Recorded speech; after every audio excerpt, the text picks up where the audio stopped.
Je suis Kunda de son nom Béatrice, épouse Neka Ndilmbaï. Je commence par saluer les co-chairs, Madame Rigni Kati et Monsieur Bakari Kamara. Je salue aussi notre leader régional, le révérend Jean-Pierre Kadima, tous les leaders des organisations providentielles et toutes les familles bénies centrales.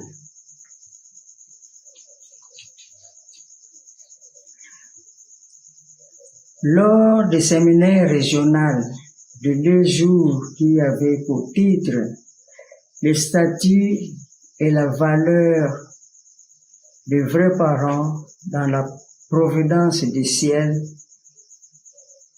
la co-chaire, Madame Cathy Regini, avait dit: pour devenir un dans la parole, dans le cœur et dans l'amour avec notre vraie mère, nous devons être sincères.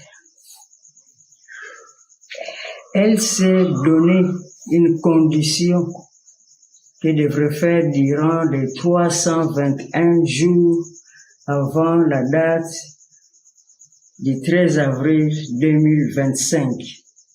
La condition est d'aller se repentir avec des larmes dans la salle du Chon Shin Won.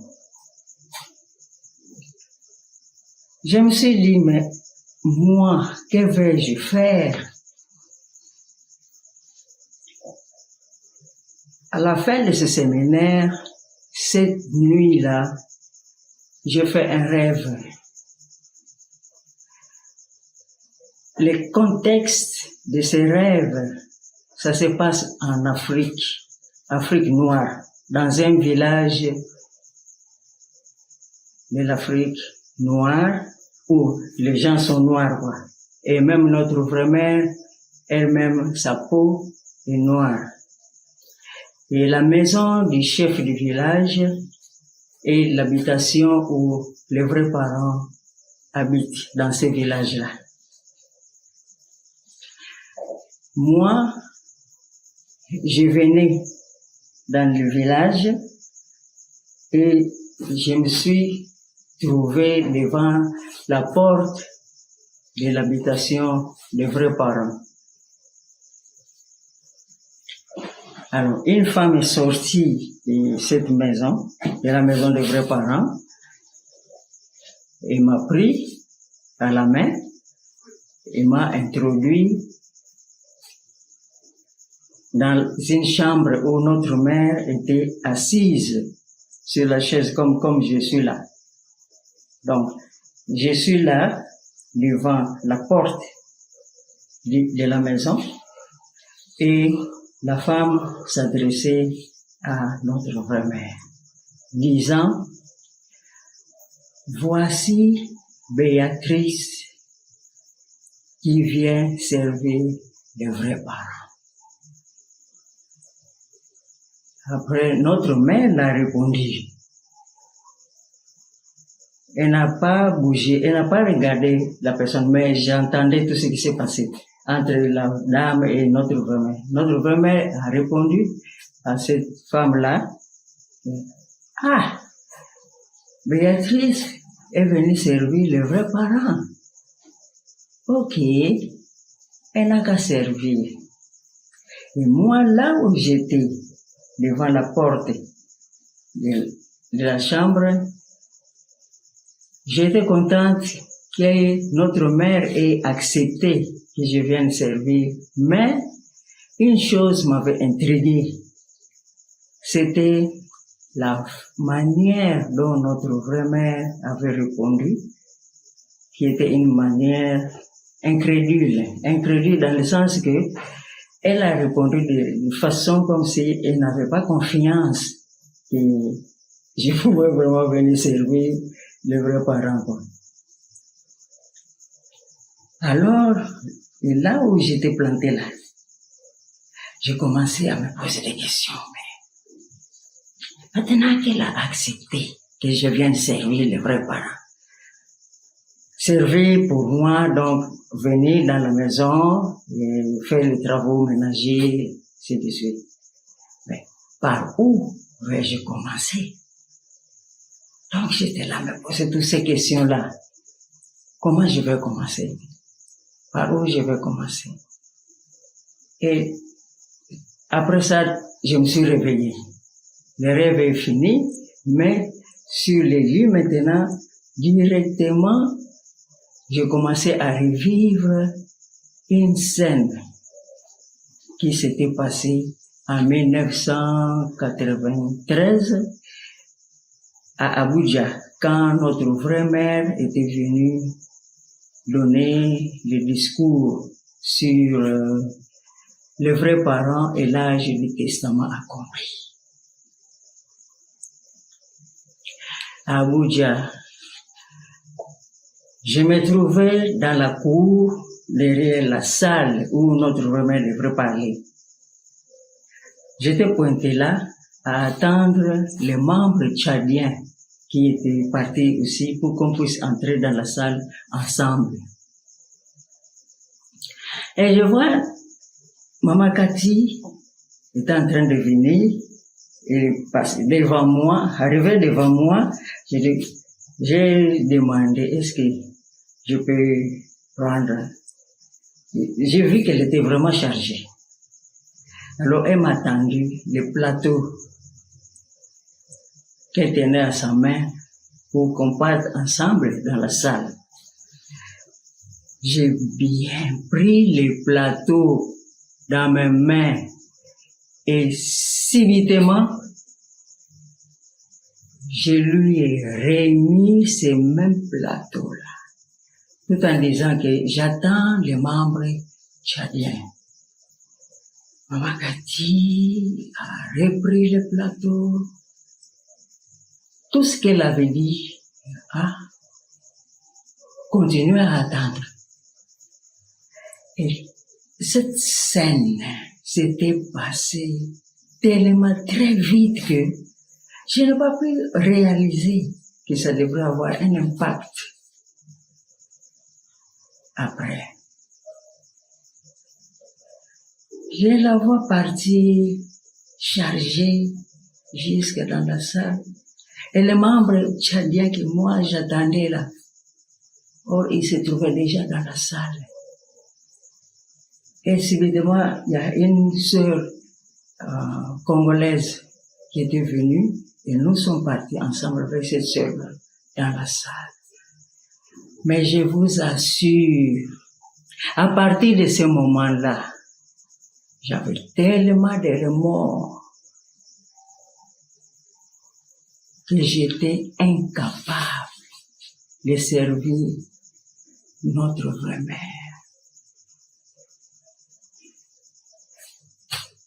Moi, qui étais témoin de toutes les conditions extérieures, toutes les démarches que les missionnaires ont fait et toutes les conditions spirituelles que les membres et les missionnaires ont fait au Nigeria. Moi-même, personnellement, je n'avais même pas jeûné pendant 7 jours. Or, tous les membres avaient jeûné.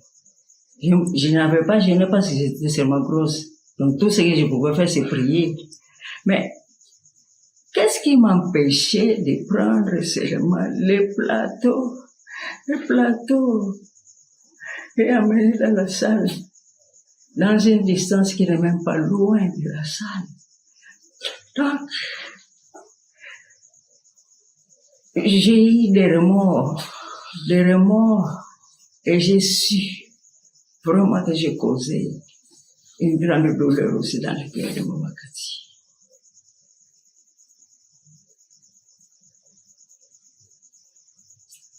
J'en souffre jusqu'à aujourd'hui.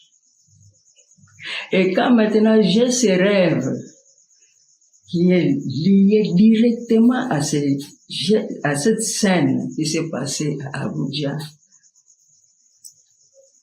donc j'ai senti que le ciel veut me dire quelque chose. Je n'ai pas de relation avec notre vraie mère. Donc je suis vraiment très distante du cœur avec notre vraie mère. Parce que vraiment, du point de vue du cœur, je n'avais pas accueilli notre vraie mère. Quel enfant qui peut vraiment agir ainsi? Devant sa maman, on attend la maman qui doit venir avec beaucoup de peine, avec beaucoup de conditions. Et moi, l'enfant, je suis incapable de prendre le plateau acheminé jusqu'à dans la salle pour l'accueillir. Qu'est-ce qui était plus important? Est-ce que ce sont les membres qui étaient plus importants que la vraie mère? Alors, quand le rêve est lié à cette scène, aujourd'hui, quand je suis en train de vous parler, je comprends que le ciel veut quelque chose de moi. C'est quoi cette chose-là? Nous sommes dans la période de purification. Nous sommes dans la période où nous devons fournir des efforts grâce à la providence centrée sur des veillées dans les champs chinois. Et c'est vraiment un outil très précieux que notre vraie mère nous a donné pour que nous puissions vraiment nous nettoyer, pour que vraiment nous puissions vraiment nous préparer intérieurement. Et qu'est-ce que je dois faire?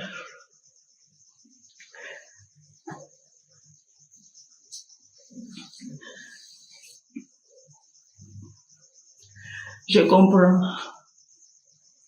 que notre vraie mère a senti la douleur que Maman Cathy avait senti ces jours-là à cause de mon agissement. Et peut-être chose, un simple geste, c'était rien du tout comme ça. Mais c'était vraiment, dans le cœur, c'est un poignard que j'ai lancé. C'est pourquoi notre vraie mère, dans le rêve, a répondu d'une manière où elle n'a pas confiance en moi. Et c'est maintenant que je comprends ça. Frères et sœurs, vous qui êtes en train de m'écouter,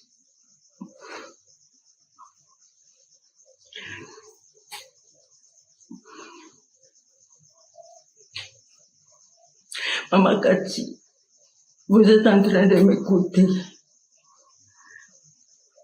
Je m'agenouille devant vous en demandant vos pardons à notre vraie mère elle-même qui a senti la douleur que j'ai causée dans ton cœur, Maman Cathy.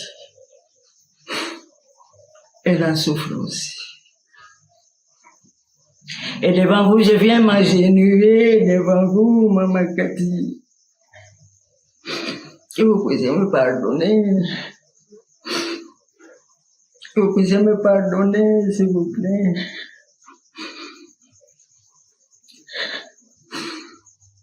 S'il vous plaît, pardonne-moi. Comme ça, la douleur que je vous ai infligée, que notre mère a senti, et la douleur que je porte, le remords que je porte, je me répands. Sincèrement, je vous dis, comme ça, ensemble, nous pouvons utiliser ce temps de purification vraiment pour nous rapprocher dans le lien du cœur. frères et sœurs, quand on m'a demandé de pouvoir donner une expérience en tant qu'aîné dans la famille de la Sainte Communauté,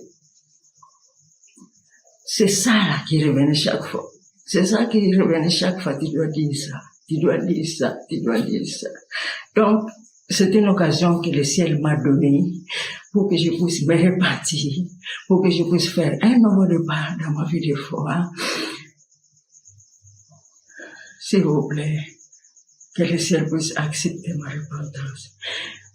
Que Maman Cathy puisse accepter ma repentance. Faisons un bon nouveau départ.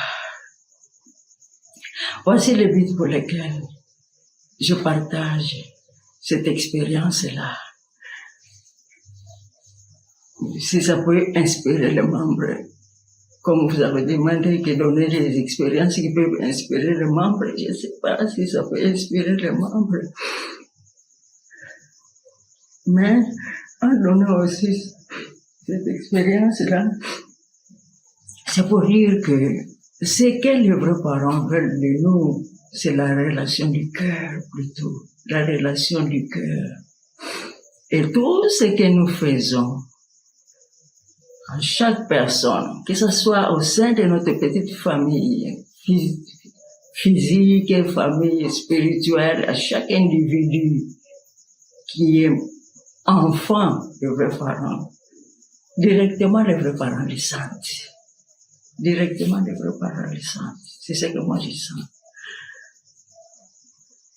Donc, chercher à se rapprocher du cœur avec notre vraie mère, c'est chercher à créer de bonnes relations du cœur avec chaque individu au sein de la famille, famille physique, famille spirituelle, au sein de toutes les personnes qui nous entourent. Parce que nous ne pouvons pas dire que je vais aller servir les vrais parents ou je vais aller aimer les vrais parents là où ils sont. Mais les vrais parents sont représentés par chaque individu avec qui nous sommes en train de vivre ensemble. Voilà, frères et sœurs, ce que j'avais à partager. Je remercie vraiment notre vraie mère d'avoir instauré cette providence de faire des veillées, des conditions de veillée vraiment dans des choses chinoises. Et nous devons prendre ça au sérieux, arriver vraiment à croire que des miracles peuvent se produire. Des miracles peuvent se produire. Et c'est ça qui va beaucoup nous unir entre nous. Nous unir entre nous. Nous unir d'abord entre nous, les membres, les frères et sœurs, et nous unir aussi à nos vrais parents et à notre vraie mère spéciale.